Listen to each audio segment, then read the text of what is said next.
சந்தோஷமா இருக்கிறவர்கள் கரங்களை உயர்த்தி சத்தமா ஒரு அல்லேலூயா சொல்லலாமா? அல்லேலூயா. நல்ல இவ்வளவு நேரம் நம்ம கர்த்தரை ஆராதித்துக் கொண்டிருந்தோம். இது என்ன நாள்? Good Friday. இது ஒரு நல்ல வெள்ளிக்கிழமை. ஆமென் ஆமென். எத்தனை சந்தோஷமா இருக்கீங்க இந்த நாள்ல? அநேகர் என்ன பண்ணுவாங்க, இன்னைக்கு துக்க முகத்தோட இருப்பாங்க. ஆனா நம்ம எல்லாம் எப்படி இருக்கணும்? நம்ம எல்லாம் சந்தோஷமா இருக்கணும்ன்றதுக்காக தான் ஆண்டவர் அன்றைக்கு சிலுவையிலே அறையப்பட்டார். ஆமென் ஹல்லேலூயா. நம்முடைய பாவங்களை மீட்பதற்காக ஆண்டவராக இயேசு கிறிஸ்து சிலுவையிலே எத்தனை வார்த்தைகளை பேசினார்? 7 வார்த்தைகளை. அதுல முதலாவது வார்த்தை இந்த நேரத்துல நம்ம தியானிக்க போகிறோம். பொதுவாகவே நம்ம பார்க்கும்போது இந்த உலகத்துல மரண தருவாயில இருக்கிற ஒரு நபர், அந்த நபர் கிட்ட இருந்து கடைசியா என்ன வார்த்தை வருது அப்படிங்கறதுல ரொம்ப கவனமா இருப்பாங்க அவங்க குடும்பத்தினர். ஆமென் ஹல்லேலூயா. உற்சாகமா ஹல்லேலூயா ஆமென். அப்படி அந்த கடைசியில அவங்க பேசுற வார்த்தைக்கு அவ்வளவு கனம் கொடுப்பாங்க, அவ்வளவு மரியாதை கொடுப்பாங்க. அதே போலதான் ஆண்டவராக இயேசு கிறிஸ்துவும் அவருடைய மரண தருவாயிலே அவர் எத்தனை வார்த்தைகளை பேசுகிறார்? கடைசியாக 7 வார்த்தைகளை பேசுகிறத பாக்குறோம். அந்த 7 வார்த்தைகளும் மிகவும் கனமுள்ள வார்த்தைகளாக காணப்படுகிறது. ஆமென். அது விசேஷமான வார்த்தைகள், மிகவும் முக்கியமான வார்த்தைகள். பொதுவாக அந்த மரிக்கிறவங்க பேசும்போது அந்த குடும்பத்துக்கு அது முக்கியமான வார்த்தை. ஆண்டவராக இயேசு கிறிஸ்து மரிக்கும் போது பேசின வார்த்தை நம்ம எல்லாம் யாருடைய குடும்பம்? இயேசுவினுடைய குடும்பம். அந்த நமக்கு அது மிகவும் முக்கியமான 7 வார்த்தைகள். நம்முடைய வாழ்க்கைக்கு அது முக்கியமான 7 வார்த்தைகள். நாம் எப்படியாக நம்முடைய வாழ்க்கையை கட்ட வேண்டும் என்பதற்கு 7 வார்த்தைகள். அதுல முதலாவது வார்த்தையை இப்ப நம்ம தியானிக்க போகிறோம். எடுத்தவர்கள் வாசிப்போம். லூக்கா 23ஆம் அதிகாரம் 34ஆம் வசனம். அப்பொழுது இயேசு, பிதாவே, இவர்களுக்கு மன்னியும், தாங்கள் செய்கிறது என்னதென்று அறியாதிருக்கிறார்களே என்றார். அவருடைய வஸ்திரங்களை அவர்கள் பங்கிட்டு சீட்டு போட்டார்கள். ஆமென். பிதாவே, இவர்களுக்கு மன்னியும், தாங்கள் செய்கிறது இன்னதென்று அறியாதிருக்கிறார்கள். பொதுவாக இந்த வார்த்தையை ஒவ்வொரு வருடமும் நம்ம தியானிக்கிறோம். ஒவ்வொரு வருடமும் நம்ம தியானிக்கும் பொழுது இது ஒரு பரிந்து பேசுதலின் ஜெபமாக நம்ம தியானிக்கிறோம். ஆமென். இது ஒரு பரிந்து பேசுதலின் ஜெபம். பிதாவானவரிடத்திலே நமக்காக இயேசு கிறிஸ்து என்ன பண்ணுகிறார்? அவர் பரிந்து பேசுகிறார். நம்முடைய பாவங்களுக்காக அவர் மன்னிப்பை கேட்டுக்கொண்டிருக்கிறார். ஒவ்வொரு வருஷமும் நம்ம இப்படி தியானிக்கிறோம். பிதாவே, இவர்களை மன்னியும், தாங்கள் செய்கிறது இன்னதென்று அறியாதிருக்கிறார்கள். இதுல இவர்களுக்கு ஒரு வார்த்தை இருக்கிறது. இந்த வருடத்துல நம்ம கொஞ்சம் இத வித்தியாசமா தியானிக்க போகிறோம். ஹல்லேலூயா. உற்சாகமா இருக்கீங்களா? ஆமென். இந்த வருடத்துல நம்ம கொஞ்சம் வித்தியாசமா தியானிக்க போகிறோம். கர்த்தர் ஆண்டவராக இயேசு கிறிஸ்து நமக்கு மன்னிப்பை அருளி இருக்கிறார்.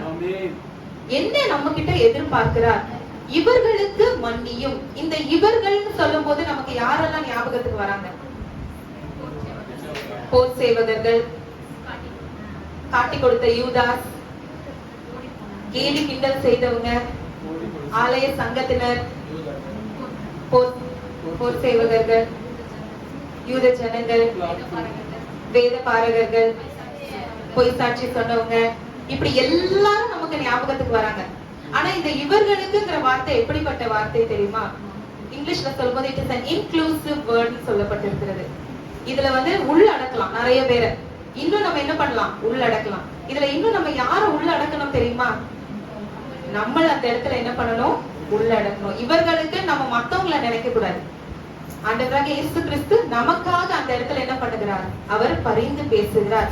இவர்களுக்கு மன்னியும்னு சொல்லும் போது அது நம்மையும் சார்ந்தது. பின்பாக இருக்கிற வார்த்தை என்ன சொல்லுகிறது? தாங்கள் செய்கிறது இன்னதென்று அறியாதிருக்கிறார்கள். அறியாம செஞ்ச தப்புக்காக. ஆமென். இன்னும் நம்ம என்ன பண்ணிட்டு இருக்கோம்? அறியாம பாவங்களை செய்துகிட்டே இருக்கோம். நீங்க நினைக்கிறீங்களா இயேசு கிறிஸ்து மறுபடியும் ஒரு குழந்தையாக பிறந்து நம்ம இப்ப செய்யற பாவங்களுக்கெல்லாம் அவர் மறுபடியும் சிலுவையில் அறையப்படுவார்னு நினைக்கிறீங்களா? இல்லவே இல்லை. அவர் எப்படி வரப்போகிறார்? நியாயாதிபதியாக வரப்போகிறார். நம்ம நியாயம் விசாரிக்க வரப்போகிறார். மீண்டுமா நமக்காக இப்படி பரிந்து பேசுவாரா?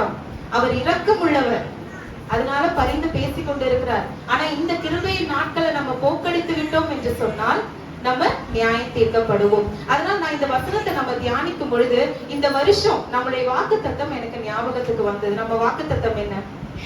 நான் இஸ்ரவேலின் நடுவில் இருக்கிறவர் என்றும் நானே உங்கள் தேவனாகிய கர்த்தர் என்றும் வேறொருவர் இல்லை என்பதை நீங்கள் அறிந்து கொள்வீர்கள். கர்த்தர் இந்த ஆண்டிலே அநேக காரியங்களை நாம் அறிந்து கொள்ளும்படியாக விரும்புகிறார். ஹல்லேலூயா. நாம் இன்னதென்று அறியாமல் நாம் செயல்படக்கூடாது. 3 காரியத்தை கர்த்தர் எனக்கு நினைப்பூட்டினார். அந்த 3 காரியத்தை யார் அறியாம போனாங்கன்னா போர் சேவகர்கள். நம்ம முதல்ல சொன்னோம்ல அநேகர், அவங்க எல்லாம் அறியாம போயிட்டாங்க. நம்மளும் என்ன பண்ணக்கூடாது? அதே காரியங்களை நம்ம அறியாமல் செயல்படக்கூடாது. முதலாவது நாம் அறிந்து கொள்ள வேண்டிய விஷயம், நாம் பாவத்தை விட்டு விலகுகிறதற்கு நாம் அறிந்து கொள்ள வேண்டிய விஷயம், know the true God. மெய்யான தேவனை நம்மை அறிந்து கொள்ள வேண்டும். எத்தனை பேர் விசுவாசிக்கிறீங்க? நாங்க இப்போ ரீசெண்டா ஒரு காரியத்தை நான் கேள்விப்பட்டேன்.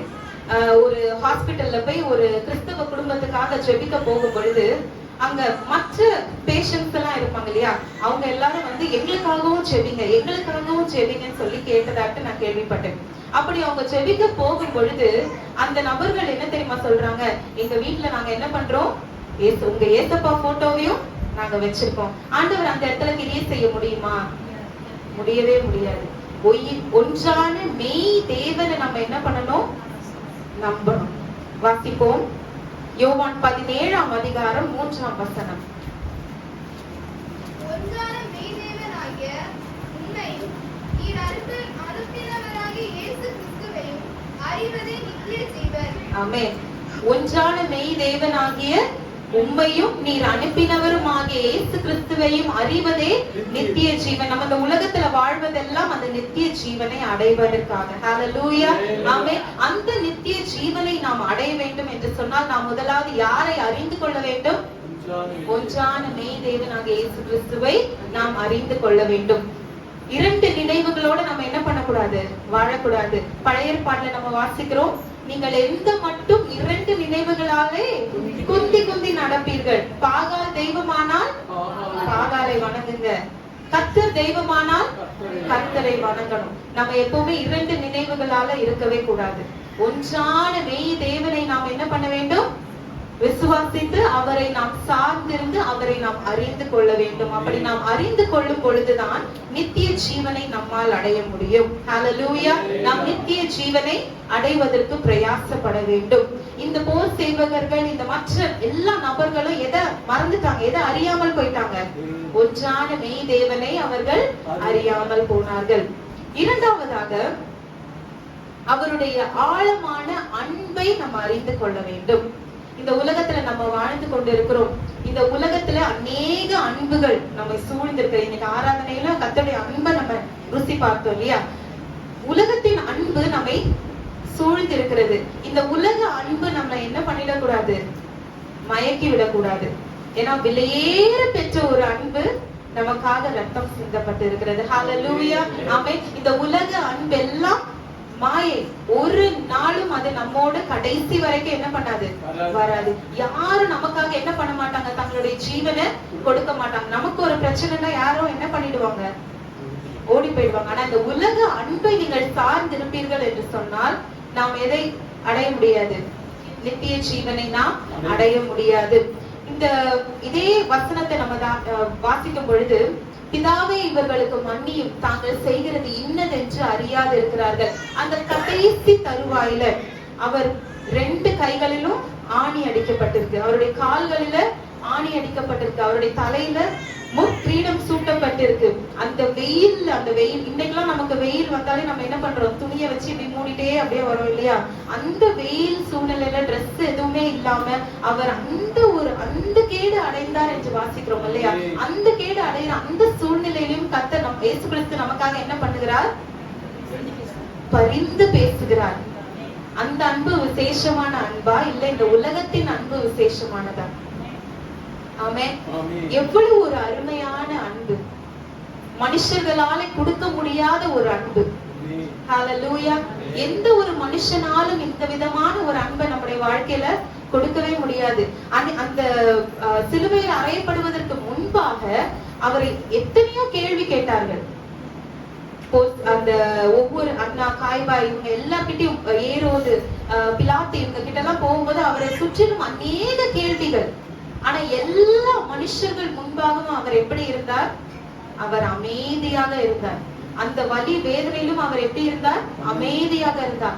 ஆனா கடைசியாக நமக்காக அவர் பிதாவின் இடத்திலே பரிந்து பேசுகிறதை நம்ம பார்க்கிறோம். எவ்வளவு விசேஷமான ஒரு அன்பு. ஹalleluya. எத்தனை பேர் இதை விசுவாசிக்கிறீங்க? இந்த அன்பை எத்தனை பேர் ருசி பார்த்து கொண்டிருக்கிறீங்க உங்க வாழ்க்கையில? ஹalleluya. ருசி பார்க்கிறீங்களா? தினமும் ஒவ்வொரு குட் ஃப்ரைடேக்கும் ருசி பார்க்கிறோமா?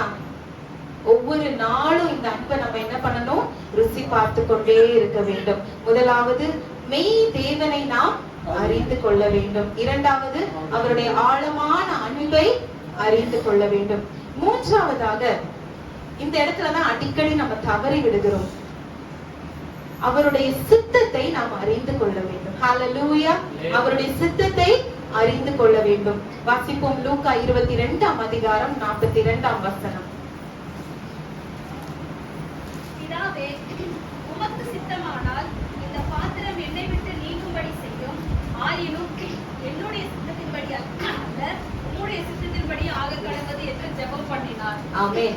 பிதாவே, உமக்கு சித்தமானால் இந்த பாத்திரம் என்னை விட்டு நீங்கும்படி செய்யும்.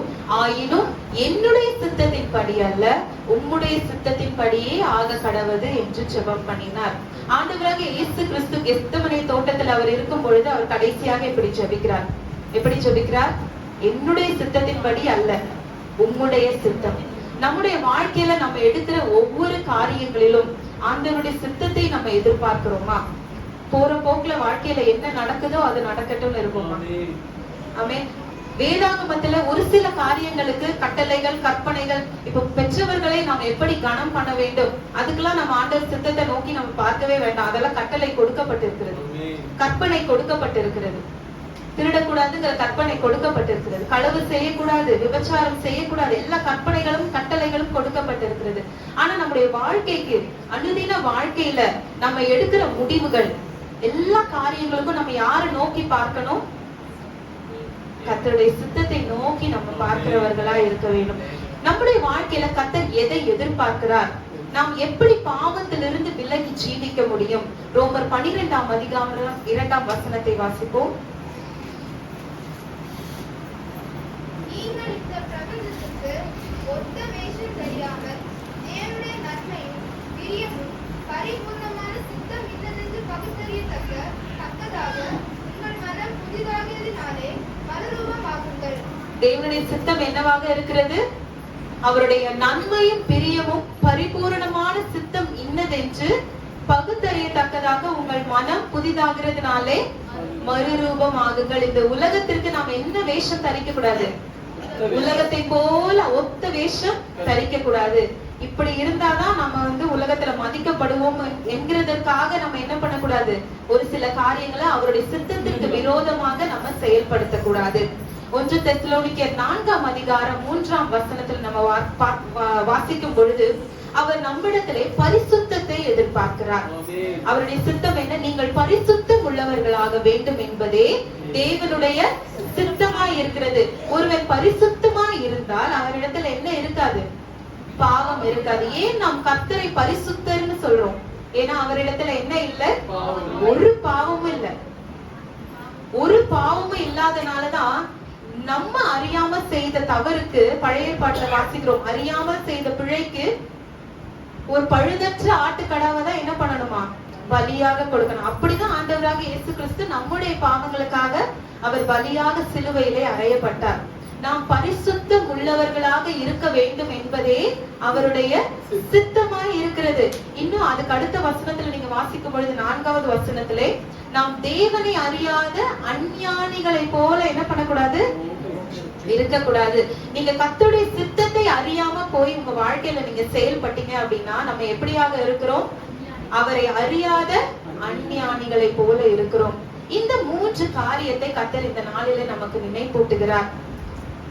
உண்மையான மெய் தேவனை நாம் அறிந்து கொள்ள வேண்டும். 2 நினைவுகளோடு அல்ல, ஒன்றான மெய் தேவனை அறிந்து கொள்ள வேண்டும். இரண்டாவது, அவருடைய ஆழமான அன்பை நம்முடைய வாழ்க்கையில என்ன பண்ண வேண்டும்? அறிந்து கொள்ள வேண்டும். இந்த உலகத்தின் அன்பு அல்ல, கர்த்தருடைய ஆழமான அன்பை நாம் அனுதினமும் அறிந்து கொள்ள வேண்டும். மூன்றாவதாக, அவருடைய சித்தம், நாம் பரிசுத்தமாய் வாழ வேண்டும் என்பதுதான் அவருடைய சித்தம். அப்படி நாம் பரிசுத்தமாய் இருக்கும் பொழுது கர்த்தருடைய சித்தம் நிறைவேறுகிறது. ஹல்லேலூயா. அப்படி நாம் பரிசுத்தமாய் வாழும் பொழுது பாவம் நம்முடைய வாழ்க்கையில கடந்து வராது. அடுத்து நியாய தீர்ப்பு நாள் வரும் பொழுது நம் பாவம் நம்முடைய வாழ்க்கையில இல்லாவிட்டால் நாம் எங்க போவோம்? பாவம் நம்முடைய வாழ்க்கையில இல்லாவிட்டால் பரலோகத்திற்கு. ஹல்லேலூயா. அவரோடு நித்தியமாய் நம்மாலே வாழ முடியும். ஒருவேளை நம்ம பாவிகளா இருந்தோம்னா சிஸ்டர் சொன்னது போல நம்ம எங்க போவோம்? நரக ஆக்கினைக்கு நாம் தள்ளப்படுவோம். ஹல்லேலூயா. இந்த வார்த்தையிலே பிதாவே இவர்களுக்கு மன்னியும், தாங்கள் செய்கிறது இன்னதென்று அறியாதிருக்கிறார்கள். இந்த அறியாமல் இருக்கிற காரியங்களை நாம் நம்முடைய வாழ்க்கையிலிருந்து எடுத்து போட்டு நாம் அறிந்தவர்களாய் பரலோக ராஜ்யத்திற்கு பிரவேசிப்போம். கர்த்தர் தாமே இந்த வார்த்தைகளை கொண்டு உங்களை ஆசீர்வதிப்பார்.